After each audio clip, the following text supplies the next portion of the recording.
বন্ধুসকল, আজি সদৌকা ছাত্ৰ সন্থাৰ যি মুখ্য কাৰ্যালয়ত আজি এখন সংবাদমেলৰ আয়োজন কৰিছোঁ। আৰু সংবাদমেলৰ উদ্দেশ্যটো হ'ল যে আজি আমাৰ সদৌকা ছাত্ৰ সন্থাৰ এখন কাৰ্যনিৰ্বাহক সভা হৈ যায়। আৰু আমাৰ এই কাৰ্যনিৰ্বাহক সভাখনত আমাৰ কেন্দ্ৰীয় আক্ৰাছু সমিতিৰ বিষয়ববীয়াসকল, আমাৰ প্ৰতিখন জিলা সমিতিৰ সভাপতি সম্পাদক, চিলা সেনা মহিলা সমিতি উপস্থিত থাকোঁ। আৰু এই সভাত আজি কিছুমান আমি প্ৰস্তাৱ গৃহীত কৰিছোঁ বিভিন্ন আলোচনাৰ মাজত। আৰু সেই মৰ্মে আমাৰ প্ৰথম প্ৰস্তাৱ আমি লৈছোঁ যে আমাৰ যি 9 মাৰ্চ তাৰিখে আমাৰ প্ৰতিখন জিলাত আমি জিলা উপায়ুক্ত আৰু বিভাগীয় কৰ্তৃপক্ষৰ দ্বাৰা আমাৰ ভাৰতৰ প্ৰধানমন্ত্ৰী নৰেন্দ্ৰ মোদী ডাঙৰীয়া, অসমৰ মুখ্যমন্ত্ৰী হিমন্ত বিশ্ব শৰ্মা ডাঙৰীয়া আৰু ট্ৰাইবেল এফেয়াৰ্ছ মিনিষ্টাৰক আমি আমাৰ যি পৃথক ৰাজ্য আৰু কমতাপুৰ দাবীত আমি স্মাৰক পত্ৰ প্ৰদান কৰিম। আৰু তদ্ৰূপ যি আমাৰ 9 ফেব্ৰুৱাৰী তাৰিখে আমি এতিয়া আন্দোলনৰ কাৰ্যসূচী ঘোষণা লৈছিলোঁ আৰু এইটো আমি স্থগিত ৰাখিছিলোঁ। আৰু সেই আন্দোলনৰ কাৰ্যসূচীটো হ'ল যে অহা 16 মাৰ্চত আমি যি আমাৰ স্থগিত ৰখা পদযাত্ৰা কাৰ্যসূচী আমাৰ চিৰাং আৰু বঙাইগাঁৱত আমি সেই কাৰ্যসূচীটো ৰূপায়ণ কৰিম। আৰু তাৰ লগতে শেহতীয়াভাৱে আমি দেখা পাইছোঁ যে আক্ৰাছুৰ বিভাজন কৰাৰ ক্ষেত্ৰত আমাৰ কিছুমান কেছ কমতাপুৰ অট'নমাছ কাউন্সিলৰ EM GM আমি জড়িত থকা বুলি আমি খবৰ পাইছোঁ। আমি তেওঁলোকক সকীয়াই দিব বিচাৰিছোঁ যে আজি তেওঁলোকে যি আক্ৰাছু বিভাজন কৰাৰ ক্ষেত্ৰত যি তেওঁলোকে নামি পৰিছে, যাতে অনাগত দিনত তেওঁলোকে এই কামৰ পৰা বিৰত থাকে আৰু সংগঠনটোক বিভাজন কৰাৰ ক্ষেত্ৰত যাতে আমি আৰু পুনৰ লিপ্ত নহয়, তাক আমি সকীয়াই দিয়াৰ ক্ষেত্ৰত এটা প্ৰস্তাৱ লোৱা হৈছে। আৰু ইতিমধ্যে আমি তেওঁলোকৰ ওচৰত আক্ৰাছুই এতিয়াৰ পৰা তীক্ষ্ণ নজৰ ৰাখিব বুলি আমি এটা প্ৰস্তাৱ গৃহীত কৰিছোঁ। তাৰপিছত আমাৰ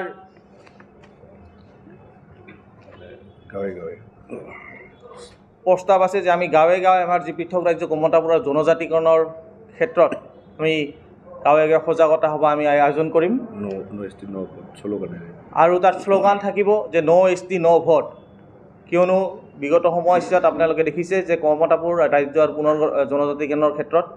যি অসম চৰকাৰে যি 29 নৱেম্বৰ তাৰিখে যি প্ৰতিবেদন তেওঁলোকে প্ৰস্তুত কৰিছিল, এতিয়ালৈকে কিন্তু যি প্ৰতিবেদন দিল্লীত পঠিওৱাৰ কথা আছিল, এতিয়ালৈকে সেই প্ৰতিবেদনখন দিল্লীত পঠিওৱা নাই। গতিকে তেনেস্থলত যে আমি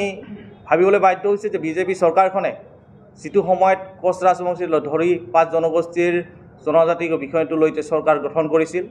কিন্তু শেহতীয়াভাৱে যি তেওঁলোকৰ নীতি আৰু আদৰ্শ, তেওঁলোকৰ কথা আৰু কামৰ মাজত আমি পাৰ্থক্য দেখা পাইছোঁ। সেয়েহে আমি আমাৰ যি পৰৱৰ্তী কাৰ্যসূচী যি আমি গাঁৱে গাঁৱে যি সজাগতা সভা আমি অনুষ্ঠিত কৰিম, তাত আমাৰ শ্লোগান থাকিব নো ST নো ভোট। আৰু বাকী কথাখিনি আমাৰ সম্পাদক অৱগত কৰিছোঁ। সাংবাদিক বন্ধুসকল, আজি সদৌ কোচ ৰাজবংশী ছাত্ৰ সন্থাৰ শ্বহীদ বেদীৰ কাৰ্যালয়ত আমাৰ এখন কাৰ্যনিৰ্বাহক সভা অনুষ্ঠিত হৈ যায়। এই কাৰ্যনিৰ্বাহক সভাৰ জৰিয়তে কেইটামান প্ৰস্তাৱ আমি লোৱা হ'ল। সেই প্ৰস্তাৱখিনি আমাৰ সভাপতি ডাঙৰীয়াই আপোনালোকৰ আগত জ্ঞাত কৰিলে। আমাৰ এটা স্পষ্ট কথা, প্ৰত্যেকটো ৰাজনৈতিক দলে আমাক কেৱল প্ৰতাৰণা প্ৰবঞ্চনা কৰা আমি দেখিবলৈ পাইছোঁ। সেইকাৰণে কোচ ৰাজবংশী জনগোষ্ঠীৰ প্ৰত্যেকটো প্ৰান্তৰ আমি ব্যক্তিসকলে আমি সিদ্ধান্ত লৈছোঁ, কোচ ৰাজবংশী জনগোষ্ঠীৰ যেতিয়ালৈকে আমাৰ সমস্যা সমাধান নহয় তেতিয়ালৈকে আমি কাৰো পক্ষত আমি থিয় নহ'ম। আৰু আমাৰ এটাই স্পষ্ট কথা, আমাৰ কোনো কাকা মামা জেঠু আমাৰ কোনো নাই। কোচ ৰাজবংশীসকল যেনেকুৱা কিবা এটা সমস্যা সমাধান হ'ব লাগিলে যেতিয়া আগবাঢ়ি যায়, তেতিয়া আমি দেখিবলৈ পাওঁ যাক আমি ভাই বুলি ভাবোঁ, সেইসকল ব্যক্তি আমাৰ বিৰোধিতা কৰা আমি দেখিবলৈ পাইছোঁ। সেইকাৰণে আমি সিদ্ধান্ত লৈছোঁ, ৰাজনৈতিক সিদ্ধান্ত হ'ব, আমাৰ কোচ ৰাজবংশী সমাজ গঠনৰ কাৰণে যিখিনি কাম কৰিব লাগে সেইখিনি কাম কৰি যাম। ইয়াত আমি কাকো ভয় নাখাওঁ, আৰু ৰঙা চকু আমি ভয় নকৰোঁ। সেইকাৰণে আমাৰ এটা স্পষ্ট কথা, কোচ ৰাজবংশী জনগোষ্ঠীক সজাগ সচেতন কৰাৰ জৰিয়তে যদি কোচ ৰাজবংশীসকলৰ সমস্যা সমাধান কৰাৰ ক্ষেত্ৰত যদি কৃপণালী কৰা আমি দেখিবলৈ পাওঁ, তেতিয়াহ'লে আমি সিদ্ধান্ত কোচ ৰাজবংশী সমাজে ল'বৰ কাৰণে যি পন্থা অৱলম্বন কৰিব লাগে সকলো ক্ষেত্ৰত আমি সাজু হৈ আছোঁ। তাৰ কাৰণে সদৌ কোচ ৰাজবংশী ছাত্ৰ সন্থাই গাঁৱে গাঁৱে ঘৰে ঘৰে গৈ নো ST নো ভোট শ্লোগানেৰে আমি আগবাঢ়ি যাম। আৰু অসমৰ মাননীয় মুখ্যমন্ত্ৰী ডাঙৰীয়াক এটা কথা স্পষ্টকৈ আমি ক'ব বিচাৰিছোঁ, যেতিয়া মুখ্যমন্ত্ৰী ডাঙৰীয়াৰ লগত কথা পতা হয়, যেতিয়া আমি লগ পাওঁ, তেতিয়া এনেকৈ এটা সৎ মনৰ ভাৱ যিটো দেখাব বিচাৰে, সেই ভাৱটোৰ জৰিয়তে যদি অসমখনৰ কথা খিলঞ্জীয়া ভূমিপুত্ৰসকলৰ কথা চিন্তা কৰিলেহেঁতেন, তেতিয়াহ'লে আজি অসমত কিন্তু আন্দোলনৰ আমি আজি নিজৰ কাম কাজ বাদ দি কিন্তু আমি আন্দোলন পৰ্যায়ত আহিব লগা নহ'লেহেঁতেন সেয়ে আমি মুখ্যমন্ত্ৰী ডাঙৰীয়া এটা কথা কৈছোঁ আপুনি যদি সঁচাকৈ যিটো আপোনাৰ মুখৰ কথা এইটো যদি মনৰ কথা হয় তেতিয়াহ'লে ইলেকশ্যনৰ আগত এইটো কৰি দেখুওৱাৰ কাৰণত আমি সদৌ কোচ ৰাজবংশী ছাত্ৰ সন্থাৰ তৰফৰ পৰা আমি আহ্বান জনাইছোঁ লগতে এটা স্পষ্ট কথা আমি কোনো ক্ষেত্ৰত কম্প্ৰমাইজ নকৰা এটা সংগঠন এই কম্প্ৰমাইজ নকৰাৰ কাৰণে কিন্তু আমাৰ মাজত ৰাজনৈতিক নেতৃত্ব বা যিসকল দালালে ক'ব লাগিব আজি কোচ ৰাজবংশীসকলৰ মাজতে কিন্তু আমাক লৈ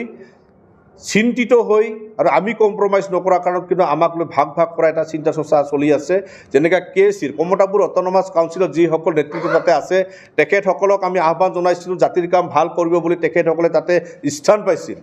আজি কমতাপুৰ অট'নমাছ কাউন্সিলত যিসকল ব্যক্তি তাতে প্ৰতিনিধিত্ব কৰি আছে সেইসকল ব্যক্তি কিন্তু কোনো ইণ্টাৰভিউ দিয়া তাতে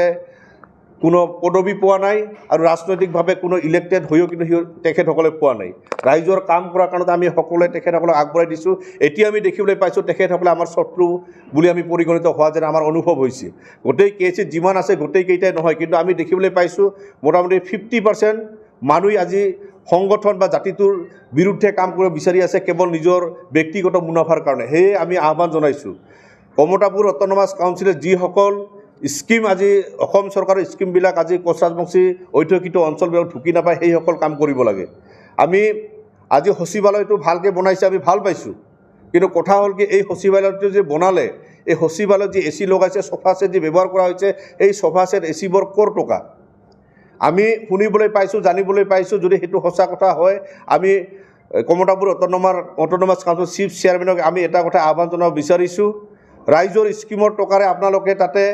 কৰিব যোৱা যদি পৰিৱেশ আনে তেতিয়াহ'লে কিন্তু ৰাইজে আপোনাক কিন্তু কেতিয়াও মাফ নকৰিব সেইকাৰণে অফিচ ডেভেলপমেণ্টৰ কাৰণে আপোনালোকে আন্তঃগাঁথনিৰ কাৰণে যি অসম চৰকাৰক ডিমাণ্ড দিব লাগে বিভাগীয় কৰ্তৃপক্ষক আপোনালোকে ডিমাণ্ড দিয়া হওক যে আমাৰ ৰাইজত যদি স্কিমৰ টকা দি লৈ যদি আপোনালোকে এইবোৰ খেলি মেলি কৰি থাকে আমি আক্ৰা চুই কেতিয়াও আমি হাত সাৱটি বহি নাথাকোঁ আৰু এই যে ঘৰবিলাক যিবোৰ বনাইছে সেই ঘৰবিলাক বনোৱাৰ ক্ষেত্ৰত কোনটো স্কিমৰ ফাণ্ড তাতে ব্যৱহাৰ কৰা হৈছে সেইটো ৰাজহুৱাভাৱে জনাৰ কাৰণত আমি আপোনালোকৰ জৰিয়তে আমি আহ্বান জনাইছোঁ লগতে এটা কথা হৈছে কমতাপুৰ অট'নমাছ কাউন্সিলত যিসকল ব্যক্তি তাতে কাম কৰি আছে তেখেতসকলক আমি যথেষ্ট শ্ৰদ্ধা কৰোঁ তেখেতসকলক আমি ভাবিছিলোঁ জাতিৰ কাম কৰি যাব কিন্তু শেহতীয়াকৈ সংগঠন এটাক বিভাজন কৰা যি নীতি এই নীতিক আমি কিন্তু মৰ্মাহত হৈছোঁ আৰু দুখ পাইছোঁ সেইকাৰণে আমি এটা কথাই কৈছোঁ আজি আমাৰ প্ৰস্তাৱ গৃহীত হৈছে কোচ ৰাজবংশী অধ্যুষিত অঞ্চলৰ প্ৰত্যেকজন GMৰ নেতৃত্বত যিসকল কাম হ'ব সেই কামবিলাকৰ আক্ৰাচুৰ নেতৃত্বই তীক্ষ্ণ নজৰ ৰাখি সেই স্কিমবিলাক চোৱা চিন্তা কৰি আজিৰ পৰা আমি ষ্টাৰ্ট কৰিম যাতে KCত যাতে কোনো দুৰ্নীতি নহয় আৰু KCৰ কাৰণে যদি যি ফাণ্ড আছে সেই ফাণ্ডখিনি যদি কম হৈ যায় তাৰ কাৰণে বিহিত ব্যৱস্থা কৰাৰ কাৰণে আমি যৌথভাৱে কাম কৰাৰ ক্ষেত্ৰত আমি আগভাগ ল'ম কিন্তু জাতিৰ ক্ষতি কৰা কাম যদি কোনোবাই যদি কৰিব বিচাৰে আমি কাকো এৰি নিদিম আৰু ৰাইজ সজাগ সচেতন হৈছে আজি বলৰাম বৰ্মন মনোজ ৰায়ে যেনে ইচ্ছা তেনেকৈ কাম কৰিব নোৱাৰে আমি কেতিয়াও আমি কৰিবও আমি নাযাওঁ ৰাইজৰ দৃষ্টিত আক্ৰাচু যিহেতু এটা ভাল পৰিৱেশৰ আছে ৰাইজে আক্ৰাচুক বিচাৰে শক্তিশালী ৰূপত থাকি জাতিটোৰ সৈতে নেতৃত্ব দি জাতিটোক উদ্ধাৰ কৰাৰ কাৰণে কাম কৰি যাওক তেনে এটা আমি কম্প্ৰমাইজ নীতি লৈ কোনো কম্প্ৰমাইজ নকৰাকৈ আমি কাম কৰি আমি চেষ্টা কৰি আছোঁ কিন্তু আমাক যি দিশে পথালি দিব বিচাৰি আছে ৰাইজক আমি কাটৰ অনুৰোধ কৰিছোঁ যাতে আক্ৰাচুক লৈ যাতে কোনো ৰাজনীতি কৰিব নালাগে আৰু আপোনালোকে কোনোবা যদি ৰাজনীতি কৰিব বিচাৰে ৰাজনৈতিক দলত যাওক কোচ ৰাজবংশী জনগোষ্ঠীক যদি উত্তৰণ কৰিব লাগে আজি আক্ৰাচুক ভাগ নকৰি বেলেগ পন্থাৰে আপোনালোকে কাম কৰক তাৰ কাৰণে আমাৰ ফালৰ পৰা আহ্বান থাকিল লগতে অসম চৰকাৰ কেন্দ্ৰীয় চৰকাৰক এটা কথা আমি সকীয়াই দিব বিচাৰিছোঁ কোচ ৰাজবংশীসকলৰ যি ন্যায্য প্ৰাপ্তি দাবী এই দাবীখিনি অতি সোনকালে পূৰণ কৰাৰ কাৰণে আপোনালোকে ৰূপৰেখা তৈয়াৰ কৰাৰ কাৰণে আমি আহ্বান জনাইছোঁ আপোনালোকে প্ৰতিবেদনখন দিছে ঠিকে এই প্ৰতিবেদনৰ কাৰণে আমি ইমান দিন আন্দোলন কৰা নাছিলোঁ সঁচা অৰ্থত যদি আপোনালোকে জাতিটোক উত্তৰণ কৰিব বিচাৰে আৰু অসমখনৰ খিলঞ্জীয়া ভূমিপুত্ৰসকলক যদি ৰক্ষণাবেক্ষণ কৰিব বিচাৰে তেতিয়াহ'লে এই যিবিলাক জ্বলন্ত সমস্যা এই জ্বলন্ত সমস্যাবিলাক সমাধান কৰাৰ কাৰণত আমি বিনম্ৰভাৱে অনুৰোধ জনাইছোঁ লগতে এটা কথা স্পষ্টকৈ ক'ব বিচাৰিছোঁ আজি বিজেপি চৰকাৰে কেৱল হিন্দু মুছলিমৰ কথা কয় খিলঞ্জীয়া অখিলঞ্জীয়াৰ কথাবিলাক কৈ কিন্তু আজি আমাৰ সমাজখন ধ্বংসৰ মুখত কিন্তু বৰ্তমান আমাক ঠেলি দিয়া হৈছে সেইকাৰণে যি অঞ্চলত কোচ ৰাজবংশীসকলৰ লগতে থকা যিবিলাক খিলঞ্জীয়া ভূমিপুত্ৰসকল আছে আমি একেলগে একত্ৰিত হৈ প্ৰত্যেকটো জাতি জনগোষ্ঠীৰ সমস্যাবিলাক সমাধান কৰাৰ কাৰণে আমি ভাই আমি একেলগে হাতে হাত ধৰি আমি আগবাঢ়ি আহিব লাগিব নহ'লে প্ৰত্যেকটো ৰাজনৈতিক দলে কিন্তু আমাৰ এই সমস্যাবিলাকলৈ কেৱল ৰাজনীতি কৰা হেতালি খেলা আমি দেখিবলৈ পাম আৰু আপোনালোকে চাব 10 বছৰ 20 বছৰ পিছত এই অসমত কোনো খিলঞ্জীয়া মানুহ মূৰ দাঙি যিকোনো স্থানত কথা ক'ব নোৱাৰিব যেনেকুৱা পৰ্যায়ে আজি অসমত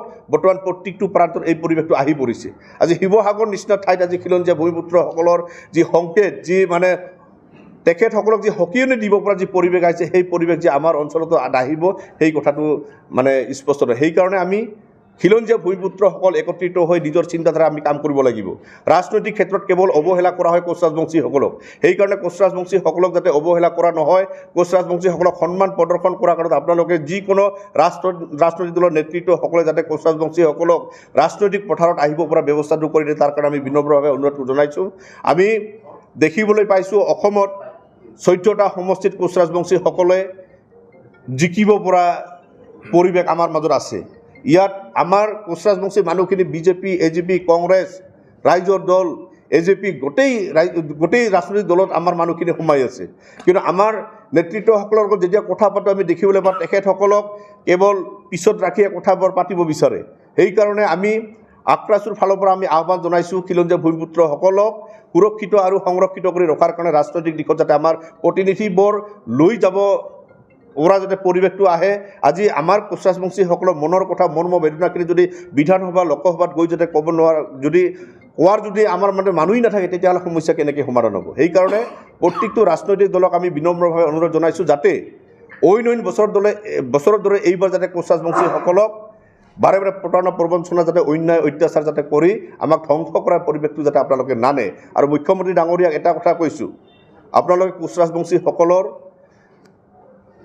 যি পৰিৱেশটো আপোনালোকে আমাক মনটো দুৰ্বল কৰাৰ যি কথাবিলাক কয় সেইবোৰ কথা আমাক নক'ব। আমাৰ ধৈৰ্যৰ পৰীক্ষা আপোনালোকে আৰু নিবিচাৰিব। কোচ ৰাজবংশীসকলৰ আজি বৰ্তমান আমাৰ হেৰুবলগীয়া একো নাই। আমাৰ আজি ঘৰত থকা গোহালিৰ পৰা গৰু বেলেগে চোৰ কৰি লৈ যায়, আমাৰ আই মাতৃক আজি কোনোবাই টানি লৈ যায়, এনেকুৱা এটা পৰিৱেশত আছে। আমাৰ বিধ্বস্ত, আমাৰ হেৰুৱাব লগা বৰ্তমান একোৱেই নাই। সেইকাৰণে আমাৰ যদি ধৈৰ্যৰ বান্ধ আৰু যদি ছিঙিব লগা হয় তেতিয়াহ'লে অসমখন কেতিয়াও সুৰক্ষিত হৈ নাথাকিব।